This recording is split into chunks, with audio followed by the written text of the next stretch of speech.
What the? Dude, holy shit! Did you see that? Across remote forests, frozen tundras, and lonely coastlines, disturbing signs emerge. Doors ripped from hinges, belongings stacked with eerie precision, and massive impressions encircling camps. Travelers vanish, families are discovered arranged unnaturally, and survivors speak of something vast watching from the shadows. From a shredded RV in 2025 to Arctic disappearances in 2024, this video reveals 6 chilling encounters with a predator unlike anything officially known. The remote wilderness area near Broken Creek, nestled deep within the mountains of northern Washington, had always been a place where families sought solitude away from civilization. In September 2025, the Forest Service maintained only 3 designated camping areas along a 15-mile stretch of gravel road, each separated by dense timber and steep ravines. The region had earned its name from early settlers who discovered a creek that seemed to change course seasonally, leaving behind dried stream beds that twisted through the valley like broken bones. Thaddeus Grimwald had chosen this particular spot for his family's annual camping trip precisely because of its isolation. A software engineer from Seattle, he believed that his wife Cordelia and their 2 children, 12-year-old Maximiliano and 8-year-old Ophelia, needed a complete break from technology and urban life. Their 30-foot recreational vehicle was well equipped for extended stays, complete with solar panels, a water filtration system, and enough supplies to last 2 weeks without needing to venture back to civilization. The family had arrived on August 29th, setting up camp in a clearing surrounded by towering Douglas firs and western red cedars, some of which had stood for over 3 centuries. Thaddeus had researched the area extensively, learning that Native American tribes had once considered this region sacred hunting ground, though they rarely established permanent settlements there. Early logging operations in the 1920s had left behind old-growth stumps that now served as natural furniture for campers, their massive circumferences telling stories of a forest that once seemed infinite. For the first 2 days, the family enjoyed typical camping activities. Cordelia, a freelance photographer, captured images of morning mist rising from the creek, while the children explored tide pools and collected interesting rocks. Thaddeus spent time fishing in the deeper sections of Broken Creek, though he noticed that the water seemed unusually quiet. No bird songs, no rustling of small animals in the underbrush that typically accompanied wilderness areas. On the evening of August 31st, Maximiliano mentioned hearing strange sounds outside their RV around midnight. He described them as heavy footsteps circling their campsite, accompanied by what sounded like sniffing or heavy breathing. Thaddeus dismissed these concerns, attributing them to the boys' overactive imagination and unfamiliarity with forest sounds. Cordelia suggested that deer or elk might be investigating their campsite, drawn by food smells despite their careful storage practices. The morning of September 1st began normally. Cordelia prepared breakfast while Thaddeus planned their hiking route for the day. Ophelia played with her collection of smooth creek stones, arranging them in patterns on the RV's fold-out table. Maximiliano read a book about wilderness survival, occasionally sharing interesting facts with his family about edible plants and animal tracking techniques. Around noon, Thaddeus decided to take a short walk alone to scout fishing spots upstream. He told his family he would return within 2 hours and left his cell phone behind, knowing there was no service in the area anyway. This decision would later prove significant to investigators, as it meant no emergency calls could be made during the subsequent events. Park Ranger Cornelius Blackthorne discovered the scene 3 days later during his routine patrol of the area. Blackthorne, a 20-year veteran of wilderness law enforcement, had encountered numerous camping accidents, bear attacks, and unfortunate mishaps, but nothing had prepared him for what he found at the Grimwald campsite. The recreational vehicle appeared to have been systematically dismantled by something possessing incredible strength. The aluminum door hung from its frame by a single hinge, twisted outward as though massive hands had simply pulled it apart. Windows had not been broken from outside impacts, but rather seemed to have been pushed outward from within, with glass scattered in patterns that defied explanation. The vehicle's roof showed deep gouges, as if enormous claws had raked across the metal surface. Inside the RV, Blackthorne discovered the family seated around their small dining table in positions that seemed almost ceremonial. Cordelia sat with her head tilted forward, her photographer's eye perhaps having captured final images that would never be developed. Maximiliano remained in his chair, his survival book still open to a chapter about predator behavior. Ophelia's small hands still held several of her collected stones, arranged in the same careful patterns she had been creating that morning. The medical examiner later determined that Cordelia and Maximiliano had suffered crushing injuries consistent with enormous pressure applied to their torso and neck areas. Ophelia showed evidence of what appeared to be finger-shaped bruising around her throat, though the size and spacing of these marks exceeded anything that could be attributed to human hands. Most disturbing was the positioning of the bodies. They had clearly been moved and arranged after death, placed with an almost respectful precision around the table. Outside the destroyed RV, Blackthorne found the family's belongings organized in a manner that suggested intelligence rather than random destruction. Clothing had been folded and stacked according to size and color. Cooking utensils were arranged in precise rows, sorted by type and function. Children's toys were placed in a careful circle around a central point, as though part of some unknown ritual or communication attempt. The surrounding forest bore evidence of massive disturbance. Trees showed deep gouges at heights that would require a creature of extraordinary size to inflict. Branches had been broken and woven together in crude archway formations that pointed consistently toward deeper sections of the forest, as though marking pathways or territorial boundaries. The patterns suggested purpose and planning rather than random violence. Most puzzling was the complete absence of Thaddeus Grimwald. Despite extensive searches involving multiple agencies, tracking dogs, and helicopter reconnaissance, no trace of him was ever found.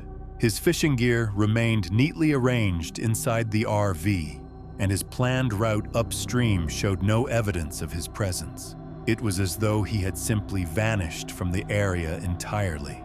Blackthorne's official report carefully documented the physical evidence while avoiding speculation about potential causes. However, local residents familiar with the region's history were less reserved in their interpretations.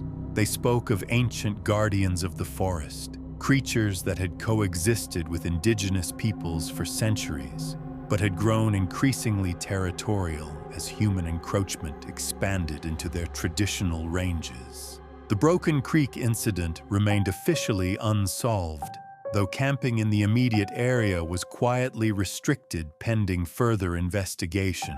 Ranger Blackthorne requested a transfer to a different district shortly afterward, stating in his resignation letter that some mysteries were better left unexplored.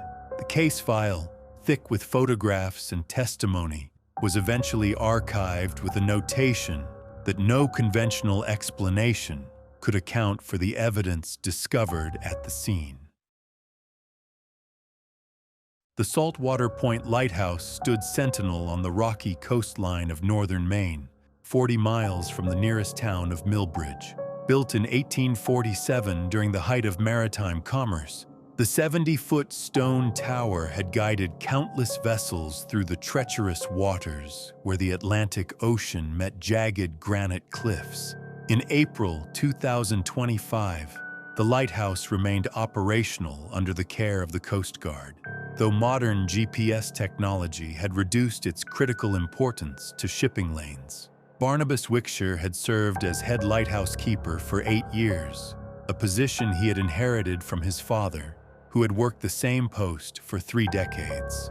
The job required living in the adjacent keeper's quarters, with minimal modern conveniences, relying on generator power and radio communication with the mainland. Wickshire took pride in maintaining the lighthouse's Fresnel lens and ensuring the beacon operated flawlessly during the region's notorious spring storms. His assistant keeper, Ezekiel Thornberry, had arrived just 6 months earlier, transferring from a smaller lighthouse operation further south along the coast. Thornberry was younger and less experienced, but showed genuine enthusiasm for the isolated work that many found unbearably lonely. The 2 men had developed an efficient routine of 12-hour shifts, ensuring someone was always available to monitor weather conditions and maintain equipment. The lighthouse sat on a promontory that extended nearly 200 feet into the ocean, connected to the mainland by a narrow strip of land that became completely submerged during high tide and severe storms. This isolation meant that keepers needed to be self-sufficient for weeks at a time, storing enough food, fuel, and supplies to weather extended periods without outside contact. On April 15th, Wickshire noted in his log that atmospheric conditions had been unusual for several days. Barometric pressure readings fluctuated wildly, and radio communications suffered from unexplained interference. The ocean itself seemed different. Marine life that typically populated the area had disappeared, and the usual sounds of seabirds and waves against rocks had been replaced by an unsettling silence. That evening, both keepers reported feeling vibrations through the lighthouse structure, as though something massive was striking the tower's base. Initial inspections revealed no visible damage, and they attributed the disturbances to unusual wave action caused by an approaching storm system. However, the vibrations occurred even during calm periods, suggesting something other than weather was responsible. On the night of April 18th, during a particularly violent storm, Wickshire was awakened by sounds he later described as resembling whale songs, but deeper and more guttural than any marine mammal he had encountered in decades of coastal service. The sounds seemed to emanate from directly beneath the lighthouse, rising through the stone foundation and reverberating through the keeper's quarters. Thornberry volunteered to climb the tower and check the beacon during the storm's peak, concerned that the unusual vibrations might have damaged the lens assembly. Wickshire remained in the radio room, attempting to contact Coast Guard headquarters about the strange phenomena they had been experiencing. This would be the last time anyone saw Thornberry alive. When morning arrived, Wickshire discovered Thornberry's boots placed neatly at the base of the spiral staircase leading to the lamp room. The boots showed no signs of struggle or damage, positioned as though Thornberry had simply stepped out of them and continued upstairs barefoot. However, the lamp room told a different story entirely. The heavy iron railings surrounding the beacon had been bent outward with tremendous force, creating gaps large enough for a person to fall through to the rocks 70 feet below. Glass panels that protected the Fresnel lens were shattered, but the pattern of damage suggested the glass had been pushed outward rather than broken by wind or debris. Most disturbing were thick tufts of coarse, dark hair tangled in the remaining metal framework. Hair unlike anything from known land or marine animals. Wickshire's subsequent radio report to Coast Guard headquarters was nearly incoherent. He claimed to have witnessed a massive silhouette standing in the surf during lightning flashes, something that appeared to be observing the lighthouse before disappearing beneath the waves. His description of the figure's size and proportions led investigators to initially dismiss his account as storm-induced hallucinations.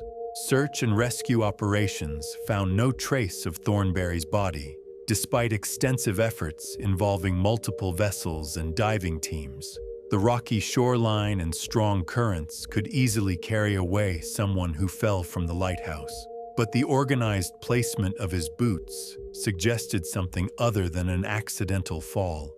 Coast Guard investigators officially attributed Thornberry's disappearance to the storm, concluding that he had lost his footing while checking equipment and fallen through the damaged railings.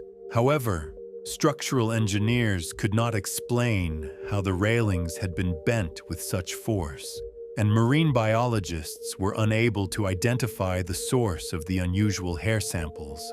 Local fishing communities were less skeptical of Wickshire's account.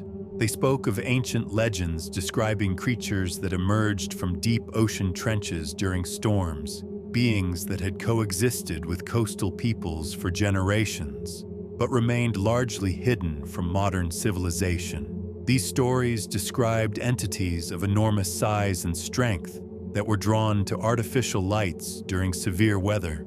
Following the incident, Coast Guard policy was quietly changed to require a minimum 2-person crew at isolated lighthouse installations, with additional safety equipment and more frequent communication schedules. Wickshire requested immediate transfer to shore-based duties, stating in his final log entry that the ocean held secrets better left undisturbed by human curiosity.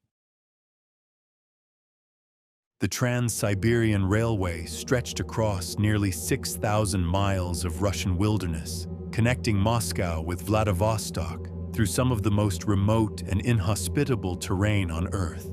In November 2023, freight train number 2847 was making its routine journey through the taiga forests of central Siberia, hauling timber and mining equipment to industrial settlements scattered throughout the region.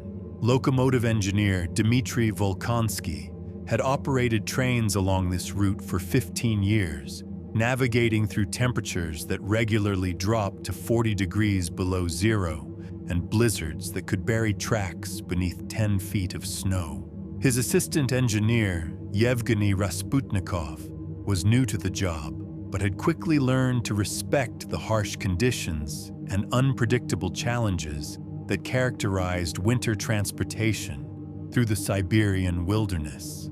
The section of track where the incident occurred ran through a particularly desolate stretch of forest, over 200 miles from the nearest settlement. Ancient Siberian pines towered over the railway corridor, their branches heavy with accumulated snow that muffled all sound except for the steady rhythm of the locomotive's diesel engine. This area had been largely unexplored, except for the railway construction crews who had laid the tracks decades earlier. Indigenous Evenk people had traditionally avoided this region, referring to it in their language as the place where giants sleep. Soviet-era geological surveys had noted unusual magnetic anomalies in the area, though these were attributed to mineral deposits rather than any supernatural explanations. The extreme cold and isolation meant that wildlife was sparse, consisting mainly of hardy species adapted to surviving months of perpetual winter. On the evening of November 23rd, visibility was severely limited due to blowing snow and the approaching darkness that came early during Siberian winters. Volkonsky was operating the train at reduced speed, relying on headlights and track signals to navigate safely through the storm. The locomotive's powerful beam could penetrate only about 50 meters into the swirling snow, creating an isolated bubble of light moving through the vast darkness. Rasputnikov was monitoring radio communications and track conditions when both men heard an unusual sound above the engine noise, a deep, resonant call that seemed to come from the forest on both sides of the track. They initially dismissed it as wind moving through the trees, though neither had heard anything quite like it during their years of winter operations. At approximately 9:30 p.m., Volkonsky spotted something massive blocking the tracks ahead. In the brief seconds before impact, his headlight illuminated what he later described as an enormous, upright figure covered in thick, dark fur. The creature appeared to be standing deliberately on the rails, its arms raised as though bracing for collision rather than attempting to avoid the approaching locomotive. Volkonsky immediately applied emergency brakes, but the train's momentum on the icy tracks made stopping impossible. The collision occurred at approximately 30 kilometers per hour, enough force to derail lighter vehicles, but insufficient to stop the heavy freight locomotive. Both engineers felt the impact through the cabin floor and heard a tremendous sound that was part mechanical collision and part organic cry of pain or rage. When the train finally came to a complete stop nearly half a kilometer down the track, Volkonsky and Rasputnikov cautiously emerged to inspect the locomotive's condition. The front of the engine showed significant damage. The cowcatcher was bent backward, the headlights were shattered, and the entire front section was smeared with dark, coarse hair and an unusual fluid that froze almost immediately in the extreme cold. Most puzzling was the complete absence of any carcass or blood trail. Despite striking something large enough to damage a locomotive, there was no evidence of a body anywhere along the tracks. The snow around the impact site showed signs of massive disturbance. Trees were snapped at heights, suggesting something of extraordinary size had thrashed through the forest, and deep depressions in the snow indicated footprints far larger than any known Siberian wildlife. Rasputnikov's radio report to dispatch described hitting an extremely large animal of unknown species, though he privately confided to Volkonsky that what he had seen in the headlight beam looked more human-like than any bear or elk. The creature's posture and apparent deliberate positioning on the tracks suggested intelligence rather than the random behavior of startled wildlife. When rescue crews arrived 12 hours later, they found additional disturbing evidence. The snow that had been violently disturbed during the collision had been rearranged overnight into organized mounds that resembled burial sites. The arrangement was too precise to be attributed to wind or natural settling, suggesting that something had returned to the scene and deliberately modified the landscape. Railroad investigators officially classified the incident as a collision with wildlife, likely a large brown bear disoriented by the storm. However, samples of the hair and fluid collected from the locomotive could not be matched to any known species in Siberian fauna databases. The size and spacing of damage patterns on the engine were inconsistent with known animal anatomy. Local Evenk communities were not surprised by the engineer's account. They spoke of ancient guardians of the forest, beings that had existed in the taiga long before human settlement, and that occasionally emerged to challenge intrusions into their territory.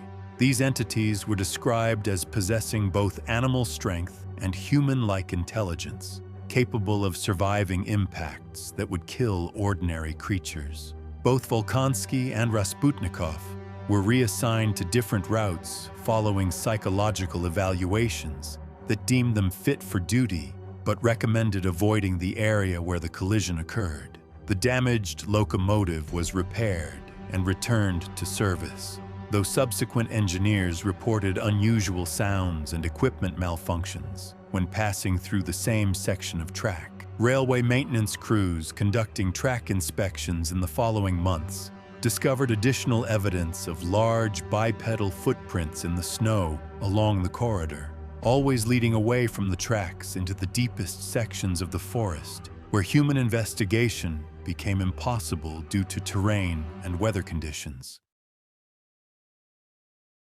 The Appalachian Trail's Virginia section wound through some of the most challenging terrain on the East Coast, where dense forests and steep ridges had remained largely unchanged for centuries.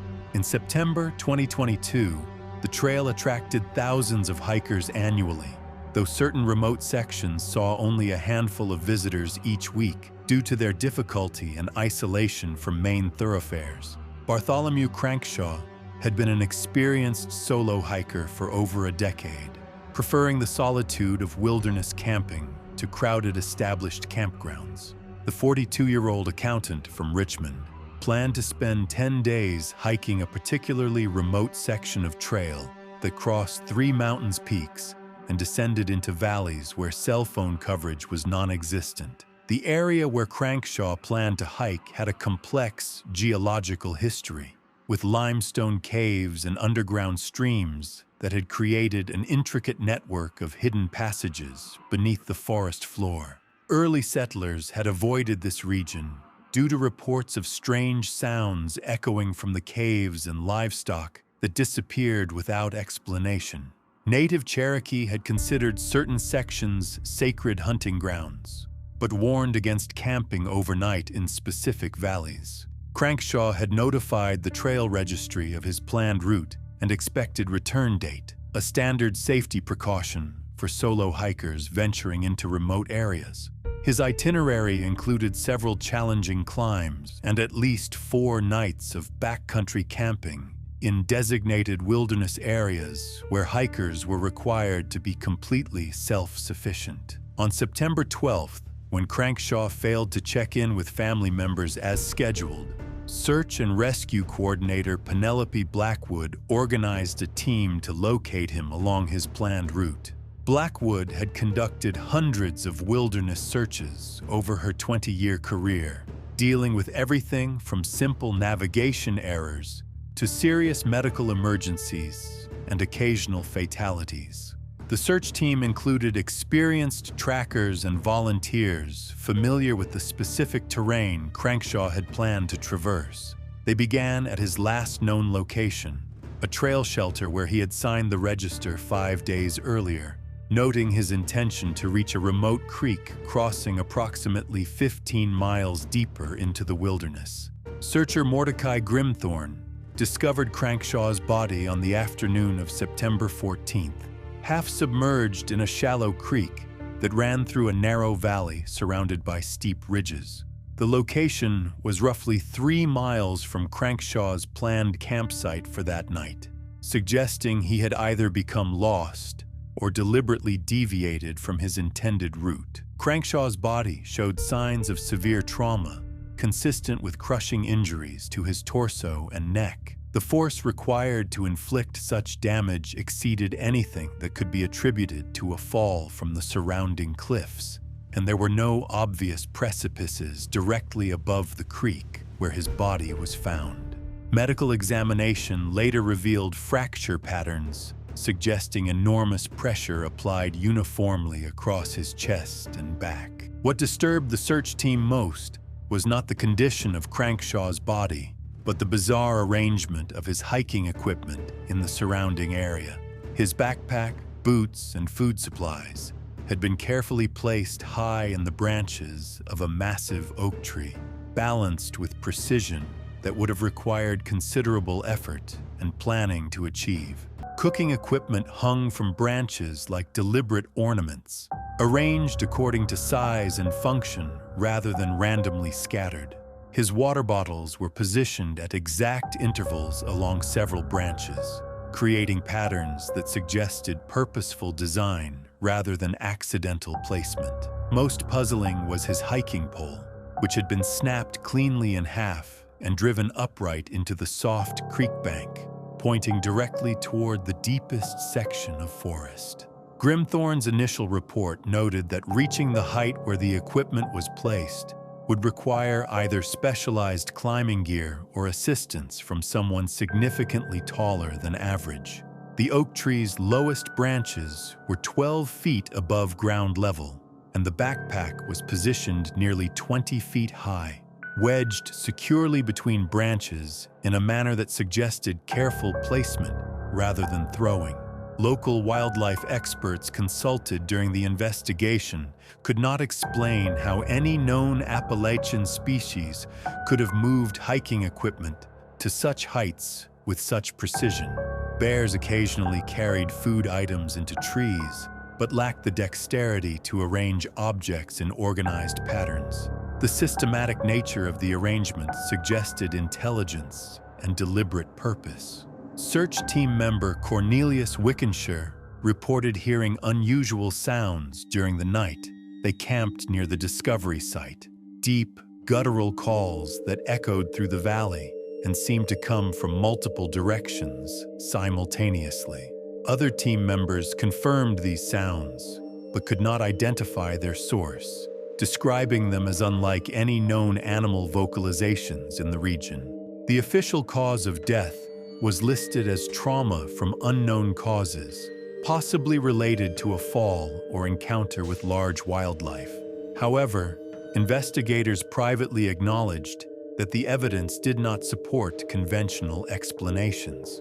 The positioning of Crankshaw's equipment required capabilities that exceeded those of known animals, while the precision of arrangement suggested human-level intelligence. Local hiking communities began avoiding the area where Crankshaw's body was discovered, though official trail maps continued to designate it as an approved backcountry route. Ranger Ophelia Thornberry noted increased reports of unusual sounds and equipment disturbances at nearby campsites, though no additional fatalities occurred. Mountain folklore had long included stories of forest guardians that tested human intrusion into their territory by rearranging campsites and belongings. These tales described entities of enormous size and strength that possessed both animal instincts and human-like intelligence, capable of complex behaviors that served as warnings to those who ventured too deeply into wilderness areas. The Crankshaw incident prompted policy changes requiring mandatory check-ins for solo hikers in designated remote sections and increased patrol frequency during peak hiking seasons. Trail maintenance crews reported finding additional evidence of large footprints and organized arrangements of natural materials, though these discoveries were not widely publicized to avoid discouraging legitimate recreational use of the trails. The remote research station in Canada's Nunavut territory sat on permafrost that had remained frozen for over 10,000 years, 200 miles north of the Arctic Circle, where winter temperatures routinely dropped below -50 degrees Fahrenheit. In February 2024, a team of climate scientists established a temporary outpost to study changes in permafrost composition and document the effects of global warming on Arctic ecosystems. Dr. Maximilian Frostworth led the research expedition, bringing together specialists in geology, atmospheric science, and Arctic ecology for a 3-week study period. The team included permafrost expert Dr. Cordelia Icebrook, meteorologist Thaddeus Snowmere, and graduate student Ophelia Winterbourne, all experienced in extreme cold weather research, but new to this particular region of the Canadian Arctic. The research site had been chosen for its isolation from human activity and its proximity to areas where permafrost showed signs of unusual thaw patterns. Inuit communities in the region had traditionally avoided this area during winter months, referring to it in their language as the place where the ice remembers, though they provided limited explanation for this designation beyond warnings about unpredictable weather conditions. The team's equipment included sensitive monitoring devices for measuring ground temperature, atmospheric conditions, and permafrost depth. Their temporary shelter consisted of insulated, prefabricated modules connected by covered walkways, designed to withstand Arctic storms, while providing laboratory space for sample analysis. Solar panels and wind generators provided limited electrical power during the perpetual winter darkness. Sled dogs were essential for transportation across the tundra, as motorized vehicles frequently failed in extreme cold conditions. The team had brought 8 dogs trained for Arctic work, housed in insulated shelters, and cared for by Winterbourne, who had previous experience with cold weather animal husbandry. On February 8th, Frostworth noted in his research log that equipment had begun disappearing during the night hours. Initially, the team assumed that extreme cold was causing metal components to become brittle and break away in high winds. However, the missing items included GPS units, insulated gloves, and food supplies that should not have been affected by temperature fluctuations. Icebrook discovered that their carefully organized sample storage area had been disturbed, with specimens rearranged in patterns that suggested deliberate handling rather than random disturbance from wind or animals. Core samples that had been labeled and cataloged were found grouped according to depth and composition, arranged with a precision that exceeded their own organizational methods. On the night of February 12th, the team was awakened by sounds that Snowmere described as heavy footsteps circling their shelter modules. The sounds were distinct from wind noise and too regular to be attributed to shifting ice or thermal expansion of building materials. When they investigated the following morning, they found large depressions in the snow that formed a complete circuit around their compound. The footprint-like depressions were far larger than any known Arctic animal and showed a bipedal gait pattern that was clearly different from the four-legged tracks left by their sled dogs or the occasional Arctic fox that visited their food storage areas. The spacing and depth of the impressions suggested something of considerable size and weight, moving deliberately around their research station. On February 15th, Winterbourne failed to appear for morning equipment checks. Her colleagues found her parka folded neatly on her bunk, despite outside temperatures that would cause fatal hypothermia within minutes for anyone venturing outdoors without proper protection. Her personal belongings remained undisturbed, and there was no evidence of struggle or distress in her quarters. Outside the shelter, the team discovered that their sled dogs had been untied from their individual chains and connected together with a rope that had not been part of their original equipment. The dogs appeared unharmed, but displayed extreme agitation, whimpering, and refusing to venture more than a few feet from the shelter modules, despite their usual enthusiasm for outdoor activity. During the night following Winterbourne's disappearance, the remaining team members reported hearing what Frostworth described as intentional impacts against their shelter walls.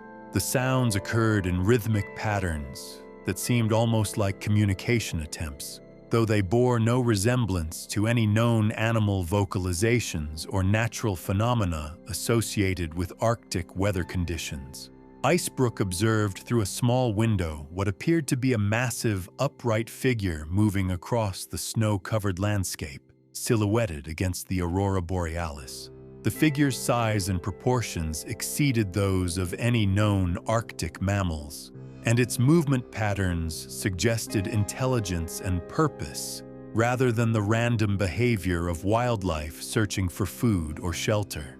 The team's final research log entry, written by Snowmere, consisted of only a few words noting that something was aware of their presence and had been studying their activities with the same intensity they had been applying to their permafrost research. The entry concluded with the observation that they were no longer the observers, but had become the observed. When the research team failed to establish radio contact with their base station at the scheduled time, rescue operations were initiated from the nearest settlement. The rescue team found the research compound abandoned, with equipment still functioning and food supplies indicating the scientists had left recently rather than being stranded for extended periods. Personal belongings remained in the shelter modules, including research notes, sample collections, and cold weather gear that would be essential for survival in Arctic conditions. The sled dogs were found tied together in a complex pattern that required considerable time and effort to arrange, though they showed no signs of injury or neglect. Local Inuit guides consulted during the search operation were not surprised by the team's disappearance. They spoke of ancient guardians of the Arctic landscape, entities that had coexisted with ice and snow since the world was young, but became territorial when humans attempted to probe too deeply into secrets the permafrost had kept frozen for millennia.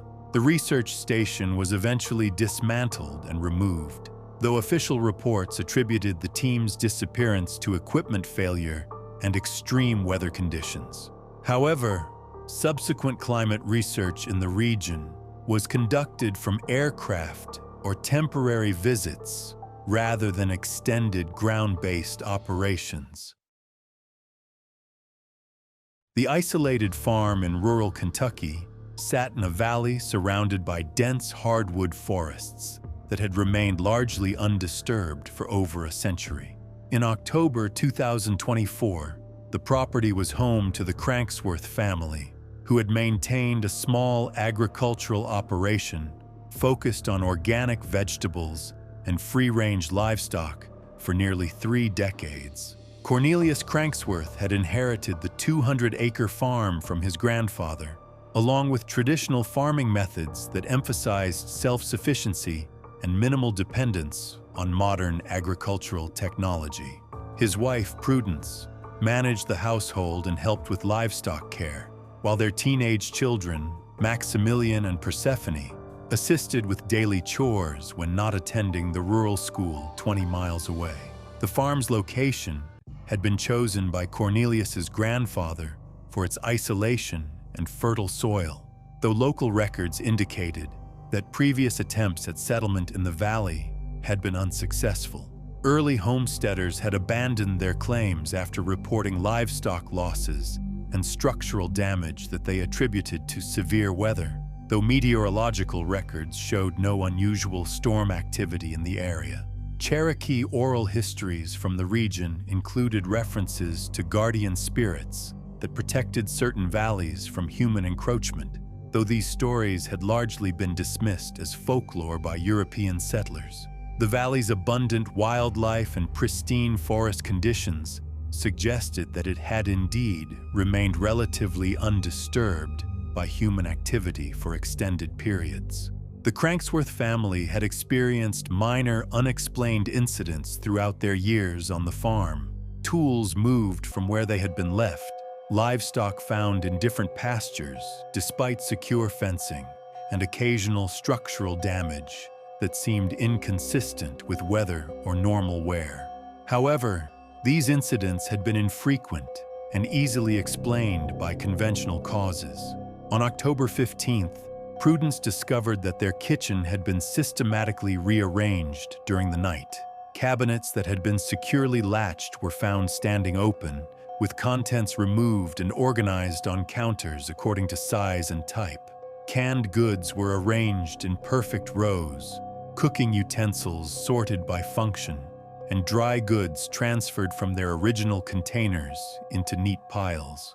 Most puzzling was that nothing had been damaged or consumed. The rearrangement showed careful handling and seemed to follow a logical organizational system that was actually more efficient than their previous storage methods. The family's doors had remained locked throughout the night, with no signs of forced entry or damage to windows or door frames. Over the following nights, similar incidents occurred with increasing frequency. Livestock that had been securely penned in the barn were found grazing in the yard, unharmed, but clearly moved by something capable of opening gates and navigating in complete darkness. Feed supplies were redistributed among animals according to species and dietary needs, showing knowledge of proper animal husbandry practices.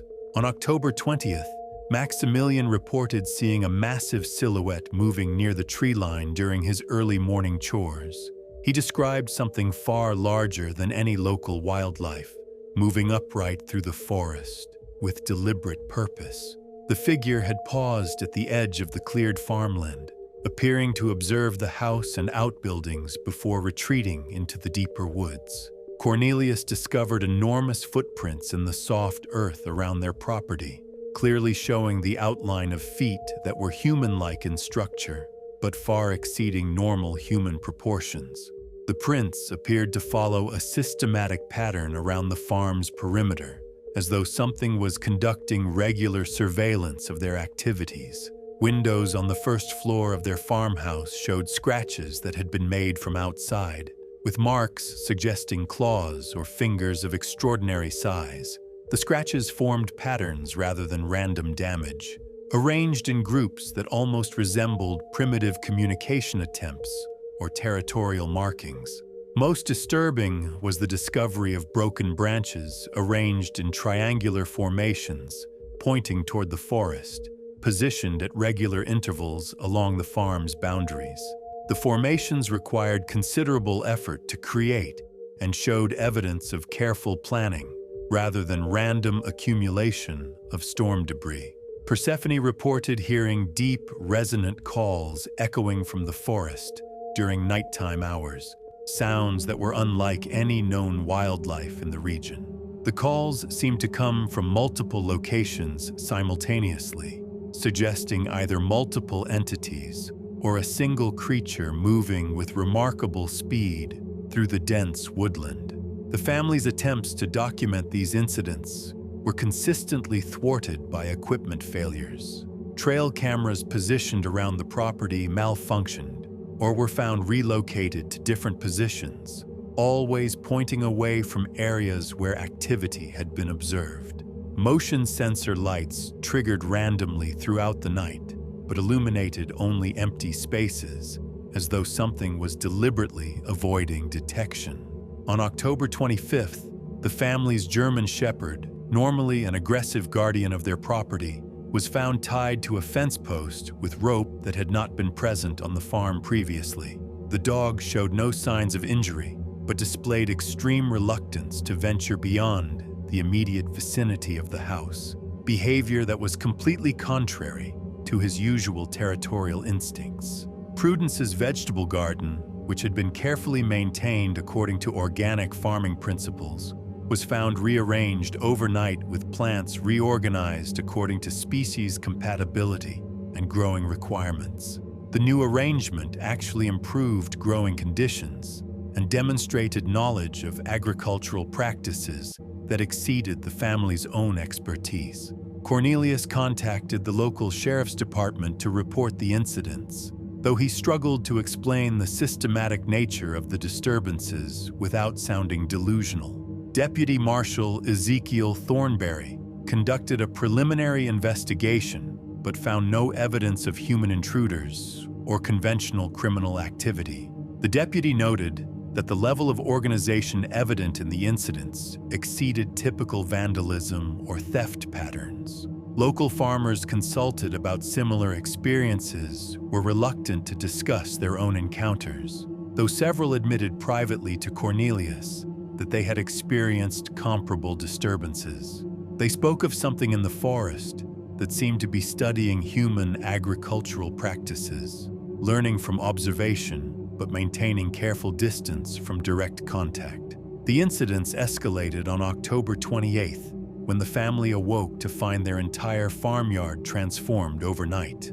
Farm equipment had been moved and arranged in geometric patterns that resembled agricultural layouts, but followed principles the family had never encountered. Tools were organized with mechanical precision, sorted not only by function, but by optimal workflow sequences. Most unsettling was evidence that something had spent considerable time inside their barn, rearranging hay bales and feed supplies while the family slept less than 50 yards away.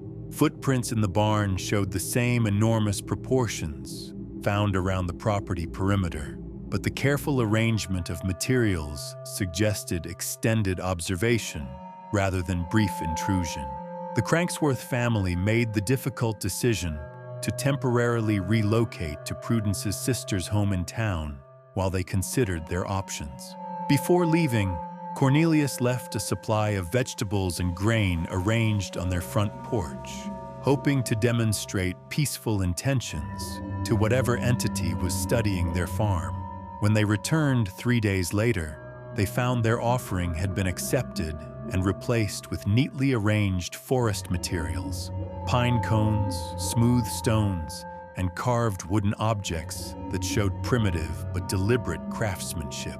The exchange suggested intelligence and a desire for communication, though the family remained too frightened to attempt further contact. The property was eventually sold to agricultural investors who planned to convert it to commercial timber harvesting.